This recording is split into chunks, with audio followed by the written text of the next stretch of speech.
चलिए नमस्कार। हमारे जितने भी प्यारे मित्र साथी छात्र एवं छात्राएं उनका हमारे YouTube चैनल में स्वागत है। और हमारा YouTube चैनल का नाम है sunrise chemistry and English classes.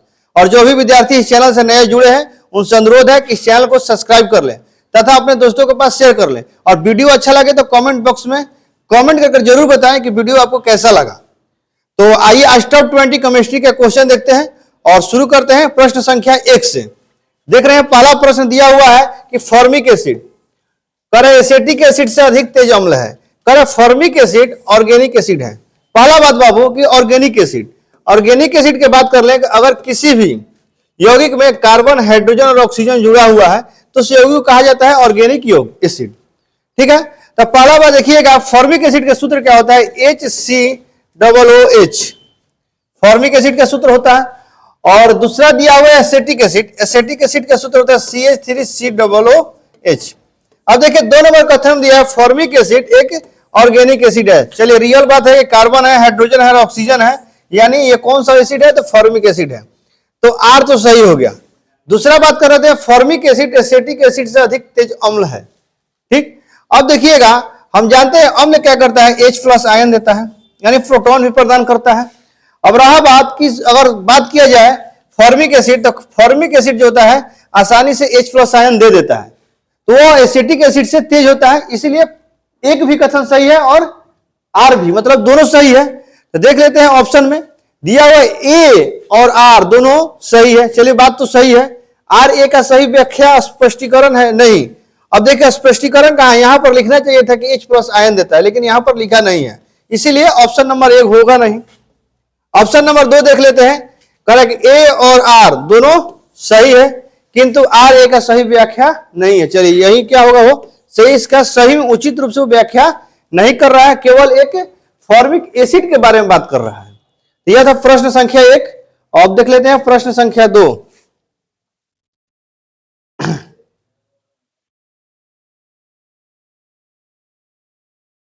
प्रश्न संख्या 2 के बारे में बात करते हैं। कह रहा है कि लंबे समय तक कठोर शारीरिक कार्य के बाद मांसपेशियों में थकान अनुभव होने के कारण होता है। देखिए दिया हुआ है कि अगर कोई भी व्यक्ति अगर बहुत देर तक कहीं काम करता है तो काम करने के बाद उसके शरीर में के मांसपेशियों में दर्द उत्पन्न हो जाता है। और दर्द होने के कारण क्या है, कौन से अम्ल के कारण दर्द उत्पन्न होता है। तो पहला बात किया जाए कि देखिएगा कि कोई भी व्यक्ति जो लेबर क्लास के होते हैं वह जाते हैं देखिए काम करने के लिए, जैसे ही काम करने के लिए जाते हैं तो शाम को आते हैं तो उनके शरीर में बहुत ज्यादा पेन हो जाता है, यानी उनके शरीर में जो होता है एक लैक्टिक अम्ल जम जाता है। और लैक्टिक अम्ल कब दूर होता है, तो वही अगर शरीर में अगर अम्ल की मात्रा बढ़ जाए तो उसको दूर करने के लिए हमको क्षार का उपयोग करना पड़ता है। इसीलिए देखिएगा वो लोग काम करके आते हैं तो काम करके आने के बाद तुरंत शराब पीने लगते हैं। शराब पिएंगे उनके शरीर में चला जाएगा क्षार और जमा हुआ है अम्ल, तो उनको दर्द से राहत मिलता है और आसानी से उनको नींद आ जाता है और सो जाते हैं। यही कारण है कि लेबर क्लास के आदमी काम करने के बाद शराब पीते हैं।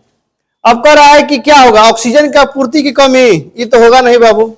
दूसरा पेशीय तंतु के थोड़ी बहुत टूट फूट, ये भी नहीं होगा। करे ग्लूकोज का क्षय, ये भी नहीं होगा। हाँ दिया है ऑप्शन नंबर 4 में लैक्टिक एसिड का संचय, यानी बहुत देर तक काम करिएगा तो आपके शरीर में लैक्टिक एसिड जम जाता है, जिसको दूर करने के लिए देखिएगा अगर हम भी लोग मतलब जिस उम्र में है, बच्चे की उम्र में है, तो क्या होता है कि जब दर्द हो जाता है तो अपने मम्मी के पास जाते हैं और कहते हैं कि मम्मी बहुत पैर में दर्द हो गया तो दबा दो ना। तो दबाने तो मम्मी क्या करती है, गर्म तेल करती है और तेल लगाने के बाद उसको दबाती है, यानी उसको पुशअप करती है, जाती है, जिसके कारण वहां से लैक्टिक अम्ल क्या होता है, हटने लगता है और दर्द से राहत मिल जाता है। तो यही था 2 नंबर का आंसर जो होगा डी होगा। आइए प्रश्न संख्या 3 देख लेते हैं।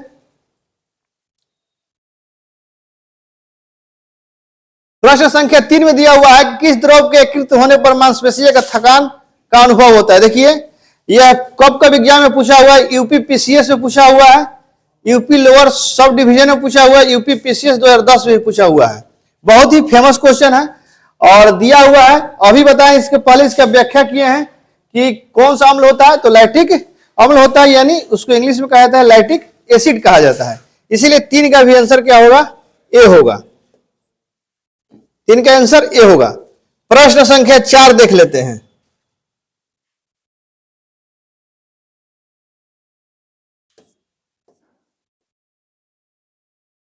प्रश्न संख्या 4 भी वही कर रहा है। देखिए छत्तीसगढ़ पीसीएस से पूछा हुआ, 2013 में पूछा हुआ प्रश्न है, बहुत ही महत्वपूर्ण प्रश्न है। कह रहा है मांसपेशियों में किस अम्ल के एकीकृत होने पर थकावट महसूस होता है। तो लैक्टिक एसिड जैसे ही हमारे शरीर के अंदर जम जाता है तो हमें थकान महसूस होने लगता है। इसी कारण इसका आंसर क्या होगा? ए होगा। 4 का भी आंसर होगा ए। प्रश्न संख्या 5 नंबर देख लेते हैं।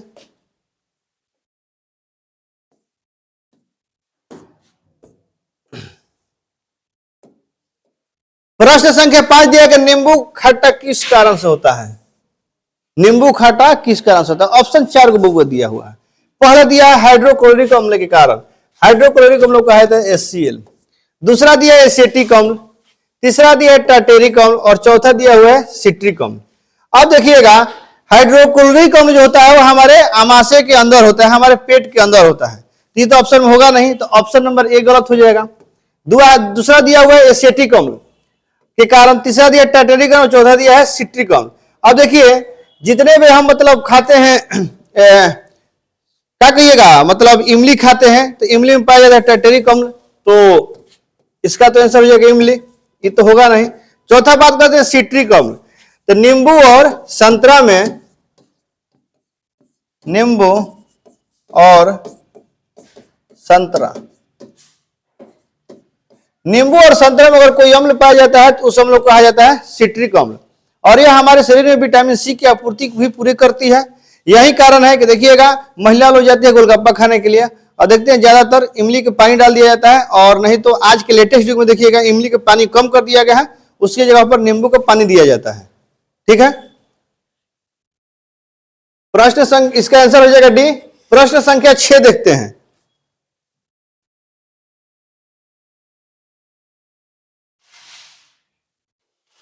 जो भी हमारे चैनल पर नए जुड़े हैं उनसे अनुरोध है कि हमारे चैनल को सब्सक्राइब कर ले, लाइक कर ले और शेयर कर दें, और साथ में कमेंट भी कर दें। प्रश्न संख्या अगला देखते हैं। अगला प्रश्न दिया हुआ है कि सही उत्तर चुनिए। दिया है लैक्टिक अम्ल, दूसरा दिया है एसिटिक अम्ल, तीसरा दिया है सिट्रिक अम्ल और चौथा दिया है ब्यूटेरिक अम्ल। ठीक है, अब देखिए लैक्टिक अम्ल अभी बताए हैं। लैक्टिक अम्ल के कारण ही क्या होता है, हमारे शरीर में क्या जम जाता है, मांसपेशियों में जाकर जम जाता है, जिसके कारण दर्द महसूस होता है। अब देखिए कह रहे लैक्टिक अम्ल किसमें पाया जाता है, तो दूध में पाया जाता है लैक्टिक अम्ल।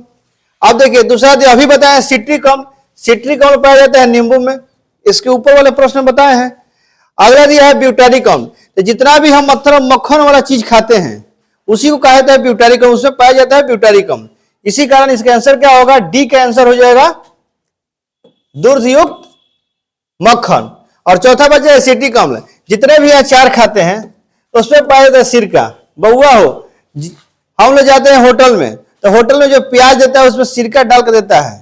ठीक है, अचार में भी सिरका को डाला जाता है। इसी कारण अब देख लीजिए इसका आंसर क्या होगा। देखिए ए का होगा 3, देखिए ए का 3 किस में है, देखिए डी में है और साथ में बी में है, ये दोनों तो ऑप्शन खत्म। दूसरा दिया है बी का होगा 4, देखिए बी के 4, इसमें बी के 4 है, इसमें भी बी के 4 है। चलिए सी का ए है, अच्छा सी की इसमें 3 दिया हुआ, तो क्या होगा, ए नंबर भी गलत हो जाएगा। ए का दिया है 3, चलिए ए का 3 बी में है और डी में है। बी का होगा 4, बी का 4 देखिए इसमें नहीं दिया हुआ, एक में देवे किया है डी, इसीलिए इसका आंसर क्या हो जाएगा, डी होगा। इसका आंसर डी हो जाएगा। थोड़ा नीचे हो गया है, स्क्रीनशॉट कर लीजिए आप।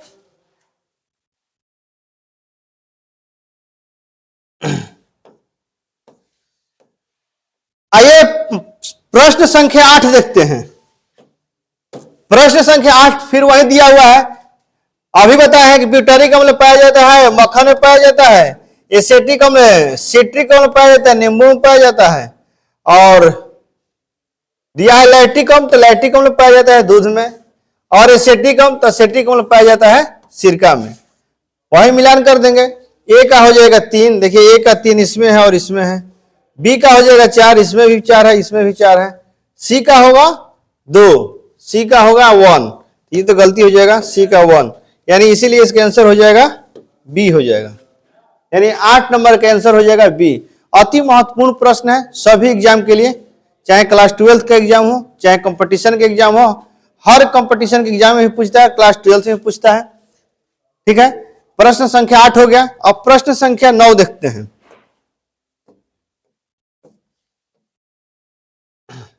देखिए प्रश्न संख्या 9 में देख लेते हैं। करेक्ट लैक्टोज, करेक्ट निम्न में से कौन सा एक युग्म सही सुमेलित नहीं है? 3 को सही दिया हुए बबुआ और 1 को दिया है गलती, तो वही गलती को पहचानना है कि कौन गलती है। अब देखिए रोज दूध खाते हैं तो दूध के दुकान जाइएगा, जहां दूध मापा जाता है वहां पर आता है लैक्टोमीटर, लैक्टोमीटर आता है, यानी दूध में पाया जाएगा लैक्टोज। ठीक है, अब देखिए लैक्टोज। अब बताइए दूध खट्टा हो ना, दूध मीठा ना होता है, क्योंकि लैक्टोज क्या है? एक शर्करा है। लैक्टोज क्या है? एक प्रकार का शर्करा है, जो डाई शर्करा है, जो ग्लूकोज और लैक्टोज से मिलकर बनता है, जो हमें मतलब मीठा महसूस होता है खाने के बाद। तो बताइए यहां पर दिया है खट्टा दूध, तो खट्टा दूध में पाया जाता है बाबू लैक्टिक अम्ल में पाया जाता है। तो यहां पर दिया है लैक्टोज दिया है, तो लैक्टोज क्या है? एक प्रकार का मीठा शर्करा है। इसीलिए ए नंबर क्या है जी? गलत है। और देखिए दूसरा देखते कार्बनिक अम्ल, जितने भी सोडा वाटर पानी हम पीते हैं, कोल्ड ड्रिंक्स पीते हैं, सब में रहता है कार्बनिक अम्ल, जिसके पीने के तुरंत बाद हमें ढिकार आता है। इसलिए इसका तो सही है कि कार्बनिक अम्ल सोडा वाटर, ये तो सही है। फॉर्मिक अम्ल लाल चींटी में पाया जाता है, जो मधुमक्खी के डंक होता है, चींटी का डंक होता है, सब में पाया जाता है फॉर्मिक अम्ल। और तो फॉर्मिक अम्ल लाल चींटी इसमें भी होता है। चलिए सही बात है। चौथा दिया है टार्टेरिक अम्ल। देखिए टार्टेरिक अम्ल अंगूर के रस में पाया जाता है, यानी तीनों ही सही दिया हुआ है और ए नंबर गलत दिया हुआ है। इसीलिए इसका आंसर हो जाएगा 9 का ए, क्योंकि प्रश्न पूछ रहा है कौन सा युग्म सही सुमेलित नहीं है, तो 9 का आंसर होगा ए। बात करते हैं प्रश्न संख्या 10। प्रश्न संख्या 10 में देख लेते हैं क्या दिया हुआ है। कह रहा है कि निम्नलिखित में से कौन सा युग्म सही सुमेलित नहीं है। देखिए एस्कॉर्बिक अम्ल, विटामिन सी, अभी बताए हैं कि गोलगप्पा खाइएगा तो आज की जनरेशन में गोलगप्पा में नींबू का रस डाल दिया जा रहा है। ठीक है, यानी हमारे विटामिन सी का पूर्ति का पूरा कर दे रहा है। इसी कारण एस्कॉर्बिक अम्ल विटामिन सी सही है। माल्टोज दिया हुआ है, मतलब माल्ट होता है, सही बात है। करे एसेटिक अम्ल दिया है दही, बताइए अभी बताए हैं दही में बबुआ कौन सा अम्ल हो? लैक्टिक अम्ल। अब बताइए यहां पर दिया एसेटिक अम्ल, बताइए कौन सा गलती है? यही ना गलती है, तो 10 का आंसर क्या हो जाएगा? सी हो जाएगा। फॉर्मिक अम्ल अभी बताए हैं किसमें पाया जाता है? लाल चींटी में पाया जाता है। प्रश्न संख्या 10 हो गया। प्रश्न संख्या 11 की बात कर लेते हैं।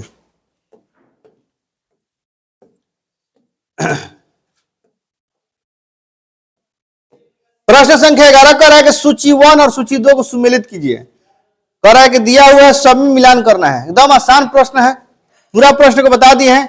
देखिए दिया अचार, अभी बताया अचार में क्या पाया जाता है? एसिटिक अम्ल पाया जाता है। खट्टा दूध में देखिए फिर से दिया हुआ है लैक्टिक अम्ल। सेव में पाया जाता है मौलिक अम्ल, और अभी बताया सोडा वाटर में पाया जाता है कार्बनिक अम्ल। चलिए तो ये भी मिलान कर लीजिए। ए का हो जाएगा कितना आंसर? 3 ना, ए का हो जाएगा 2। चलिए ए का 2 ऑप्शन देख लेते हैं, एक सेकंड रुक जाइए। ए का हो जाएगा 2, बी के हो जाएगा 3, सी के हो जाएगा 4 और डी के हो जाएगा 1।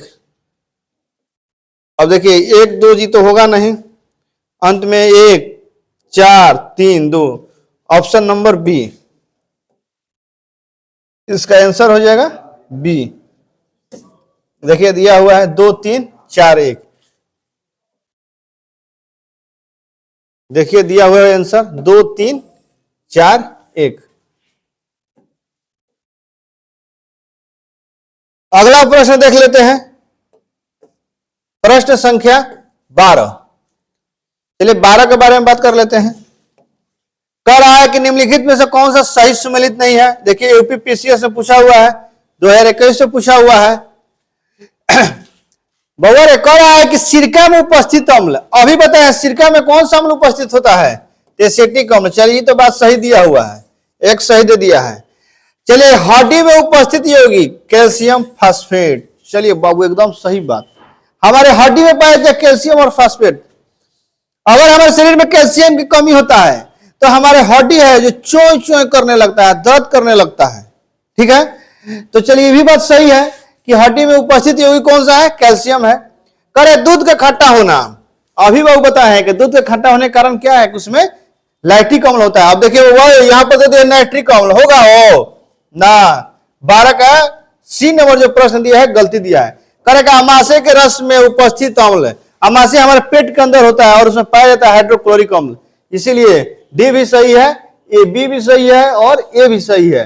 करेक्ट कौन सा मतलब गलत दिया हुआ है। चलिए तो सी इसका क्या होगा, आंसर होगा। और क्योंकि सी में दिया हुआ है दूध का खट्टा होना लैक्टिक अम्ल के कारण होता है, ना कि नाइट्रिक अम्ल के कारण। अगला प्रश्न देख लेते हैं, प्रश्न संख्या 13 देख लेते हैं। करे खुले में कुछ देर रखा दूध खट्टा हो जाता है, कारण क्या है। क्योंकि दूध में पाया जाता है लैक्टिक अम्ल। बार बार प्रश्न आ रहा है। अब देखिए कार्बनिक अम्ल होगा नहीं, सिट्रिक अम्ल होगा नहीं, इसीलिए इसका आंसर क्या हो जाएगा, 13 के बी हो जाएगा। प्रश्न संख्या 14 देख लेते हैं। करे खट्टे दूध के उत्पादन में कौन सा अम्ल होता है। चलिए ब्यूटारिक अम्ल मक्खन में होता है, एसिटिक अम्ल अचार में होता है, टेटरिक अम्ल अभी बता दिए हो, और लैक्टिक अम्ल पाया जाता है दूध के खट्टा होने में, यानी 14 का आंसर क्या हो जाएगा, डी हो जाएगा। 15 नंबर प्रश्न देखते हैं। करे कि निम्न में से कौन सा दूध से दही जमाने के दौरान बनता है। तो सही बात है लैक्टिक अम्ल, ये भी बता दिए प्रश्न 15। 16 नंबर देखिए, बहुत ही अति महत्वपूर्ण प्रश्न दिया हुआ है जो आरएएस राजस्थान की परीक्षा में पूछा हुआ है, आरटीएस में भी पूछा हुआ है। करेगा प्राचीन काल से दही जमाने की प्रक्रिया में निम्न जीवों की आवश्यकता होती है। किसका होता है, कवक, जीवाणु, विषाणु, प्रोटोजोआ। तो बउआ हो बार बार पढ़ते हैं कि दही में जो लैक्टिक बेसिस जीवाणु होता है उसी के कारण दही जो होता है, दूध से दही जमता है। ठीक है, अब देखिएगा तो यहां पर जीवाणु का नाम दिया हुआ है तो जीवाणु होगा। विषाणु की बात कर ले तो विषाणु क्या होता है, एक वायरस होता है। विषाणु को इंग्लिश में कहा जाता है वायरस, जो एक हानिकारक होता है, लेकिन बहुत सारे जीवाणु जो होते हैं लाभदायक होते हैं। ठीक है, इसीलिए इसका आंसर क्या हो जाएगा, 16 का ए हो जाएगा। प्रश्न संख्या 17 देख लेते हैं। प्रश्न संख्या 17 क्या कर रहा है।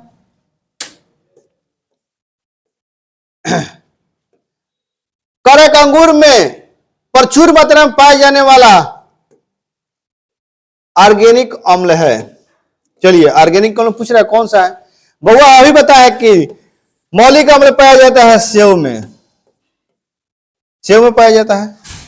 अब बताइए, अभी बताए नींबू और संतरा में पाया जाता है सिट्रिक अम्ल, नींबू में भी पाया जाता है और साथ में संतरा में भी पाया जाता है। चलिए इसलिए इसका आंसर क्या हो जाएगा, बी हो जाएगा। एसिटिक अम्ल अभी बताए हैं अचार में पाया जाता है, तो 17 का आंसर हो जाएगा बी हो जाएगा। प्रश्न संख्या 18 देख लेते हैं।